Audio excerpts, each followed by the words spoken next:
Bem, pessoal, vamos de BTC no fim de tarde desse sábado, 8 de fevereiro, agora na Espanha, 21 horas e 47 minutos, no Brasil, 17h47 da tarde. Gente, a BTC segue num marasmo. Ontem, na mínima, ela fez 95.620. Hoje, na mínima, 95.688. Basicamente, a gente está sentindo o platô de suporte aqui imposto pela base da nuvem. A BTC não tem força para cair para baixo da nuvem, está nitidamente aprisionada numa mega congestão, só que vocês vejam que a dominância encontrou um platô de resistência muito interessante. Agora a dominância está tombando menos 0,63%, a BNB explodiu, está subindo mais de 9%, justamente porque o CZ, o dono da Binance, está lançando lá o protocolo de meme coins, de produção ininterrupta de meme coins da rede BSC, seria a Pump Fan da BSC. Já existem outros protocolos na BSC de produção ininterrupta de meme coins, a BS Pump.fan, só que agora é um protocolo oficial da rede Binance Smart Chain. O CZ não ia olhar essa bizarrice que é a Pump Fan para Solana e não iria brigar, né? Ele pode, vai agora a Binance Smart Chain vai contribuir para essa profusão de meme coins. Ele não ia é, basicamente ficar como um observador inerte. Agora ele entrou oficialmente na briga. É muito provável que esse protocolo vire a pump fan da rede BSC. Mas, enfim, por conta disso, a BNB explodiu, está a US$ 631, subindo 9,26% e está impondo um dump para a dominância. Lembrando que a BNB está ali no top 5, é uma das grandes soluções de camada 1 e esse dump da dominância é muito em função desse pump da BNB que está arrastando muitas altcoins para cima. Agora eu quero mostrar para os senhores o gráfico do Others. Vocês vejam que o Others do topo, desse último topo aqui, que ficou desenhado em do 451 bi, o fundo chegou a bater na mega agulhada de 2 de fevereiro em de 218 bi. Vocês vejam que o market cap da totalidade do mundo cripto caiu de 3,7 tri para 2,98 tri. Caiu 0,7 tri, basicamente, mas não caiu muito mais do que isso, porque as stablecoins seguem se expandindo e a própria BTC segue resiliente ali num patamar próximo a US$ 100.000. Agora a BTC está 96.447, mas há 2 dias atrás, há um dia e meio atrás, estava US$ 100.000. Mas o que eu quero reportar para os senhores é o seguinte: o Others não conseguiu romper o topo do último ciclo, que está lá em 492 bi, ou seja, o Others não desenhou topo, o Total 2 não desenhou topo, o Total 3 não desenhou topo, a ETH não desenhou topo. Então o sujeito precisa ser bem menos que um mineral para achar que esse ciclo já desenhou topo. Mas o que eu quero reportar para os senhores é que foi muito mais dramática a drenagem de liquidez do Others, que mede o market cap das altcoins com exclusão do top 10, ou seja, são as altcoins de baixa capitalização, do que, do que a drenagem do mundo cripto como um todo ou do próprio top 10. Vocês vejam que a BNB está reagindo bem, a TRX nem caiu tanto, a Solana também nem corrigiu tanto. Mas muitas altcoins ali do Others, que está basicamente abaixo do top 10 corrigiu 37, 38, algumas 45, algumas bem mais de 50%. O que eu quero dizer para os senhores é que as altcoins de baixa capitalização encontraram um platô de suporte na cotação delas, o no Others barra BTC e no Others barra USD. Eu insisto com os senhores, diante desse dump para a dominância imposto muito em função desse pump da BNB, e agora a dominância vai encontrar um platô resistencial brutal, porque a dominância está entrando aqui numa área muito complicada em termos congestionais, justamente porque o Others encontrou um suporte brutal. Muitas soluções de camada 1 seguem explodindo, e agora a gente está muito provavelmente para a dominância enfrentando toda essa resistência congestional que desenhou o topo da dominância para o último ciclo, e em algum momento isso aqui startou o Mega Bull Run para as altcoins. Então, eu insisto com os senhores, quem não sabe o que comprar é só clicar no link abaixo, Gemas Altcoin Alert, porque ali eu selecionei as melhores altcoins que vão performar neste ciclo, subdivididas em três níveis de agressividade: conservador, moderado, agressivo. Dentro de cada nível, eu subdivido nos melhores nichos setoriais que vão performar neste ciclo: AI, Def AI, RWA, que é a tokenização de ativos no mundo real. Enquanto eu vos falo agora, a BlackRock está transformando Treasuries, T-bills, bonds em tokens ERC20 da rede ETH, DeFi, infraestrutura descentralizada, GameFi.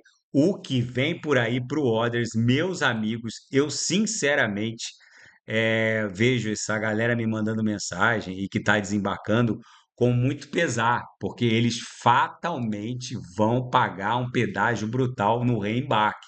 Na Seara Fática, a SEC reconhece o pedido de ETF de Solana no mercado à vista da Grayscale. É isso que eu estou falando. Agora, com os institucionais chegando, se a gente olhar para a criação de tokens fungíveis na rede Solana, já é uma bizarrice.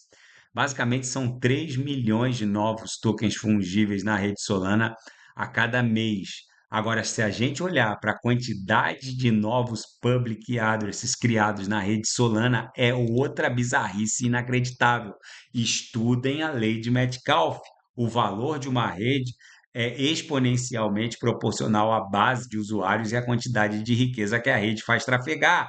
Eu insisto, quem não sabe o que comprar é só clicar no link abaixo. Gemas Altcoin Alert, ainda nos fatos.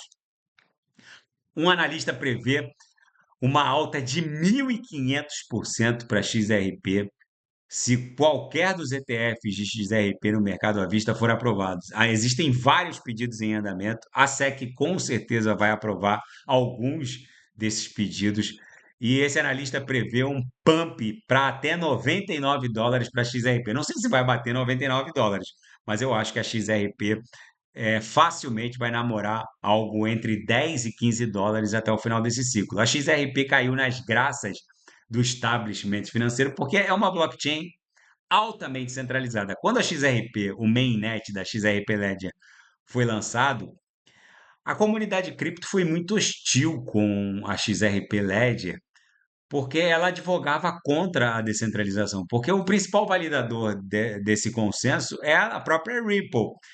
E houve muita hostilidade, tanto é que no último ciclo a XRP nem performou muito bem, mas o que era uma maldição virou uma bênção, porque isso caiu como uma luva para atender às demandas de compliance, principalmente da zona do euro, porque como o principal validador desse consenso é a Ripple, é fácil dar freeze nos ativos, congelar public addresses, enfim, o que era uma maldição virou uma bênção. E um think tank, que é uma organização social de políticas públicas, está pedindo ao Departamento de Justiça que investigue a moeda meme Trump, já que ela teoricamente viola uma série de atos normativos de ética, anti-suborno, enfim. O fato é que não vai dar em nada, porque a Pamela Bod, a Pam Bod, que é a nova procuradora-geral nomeada pelo Donald Trump, está promovendo uma verdadeira caça às bruxas para quem processou o Donald Trump lá no caso dos documentos secretos, em que o FBI entrou lá para cumprir um mandado de busca e apreensão, entrando lá no closet da Melania. O Donald Trump está promovendo um verdadeiro caça às bruxas para quem investigou o 6 de janeiro, para quem investigou os documentos secretos que ele teria levado para Mar-a-Lago, para quem tentou prejudicar, para quem tentou acionar a artilharia estatal investigativa criminal contra o Donald Trump. Agora, meus amigos, com certeza esse pedido desse think tank democrata, progressista, para investigar a moeda meme Trump e Melania não vai dar em nada, porque o Trump assumiu o total controle daquele órgão de persecução criminal norte-americano. O Elon Musk disse que não está interessado no TikTok. Ele disse mais, ele disse que nem sabe como funciona direito o TikTok. Ele tem o app no celular, mas quase não usa, não tem nenhuma intimidade com a plataforma, com o app e não tem qualquer interesse na compra do TikTok. Isso aí veio à tona porque o Donald Trump disse que iria conversar com alguns empresários, falou o nome do Elon Musk, mas o Elon Musk falou que não tem nenhum interesse no TikTok, o que poderia deixar o TikTok ainda operando no território na jurisdição norte-americana. E por que a proposta de Donald Trump para a faixa de Gaza está soando um alarme na região? O que alguns analistas estão enxergando é uma expulsão, uma diáspora de 2,3 milhões de palestinos. Gente, essa reivindicação palestina sobre o território de Israel é um dos imbróglios históricos, políticos e sociais mais bizarros que existem. Porque desde o êxodo lá dos hebreus, do, da fuga da escravidão no Egito, em que eles foram para a Terra Prometida, Canaã, e que fundaram o reino de Israel e Judá, há 1.300 anos antes de Cristo, sei lá, mais ou menos isso, essa terra sempre pertenceu aos judeus.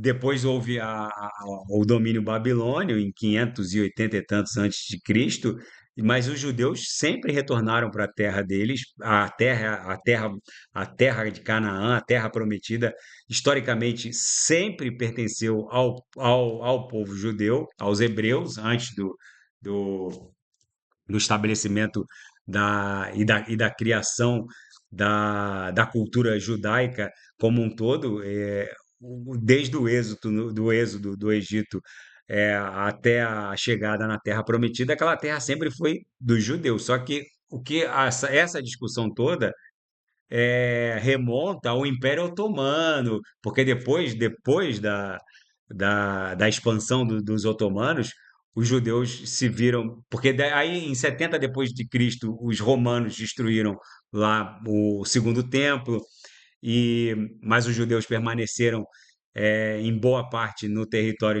que hoje é o território de Israel. Mas com a expansão do Império Otomano ali depois de 1300 depois de Cristo, aí efetivamente a população árabe efetivamente assumiu ali a presença naquele território, mas historicamente sempre pertenceu aos judeus. Então, se a gente usar como referência a longevidade temporal, aquela área, aquele território pertence aos judeus.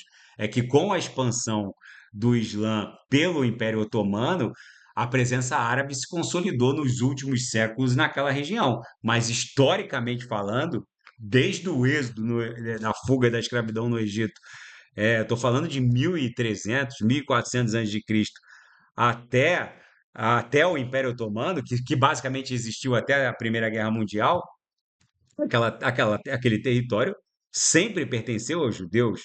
A presença muçulmana ali foi resultado da expansão do Império Otomano.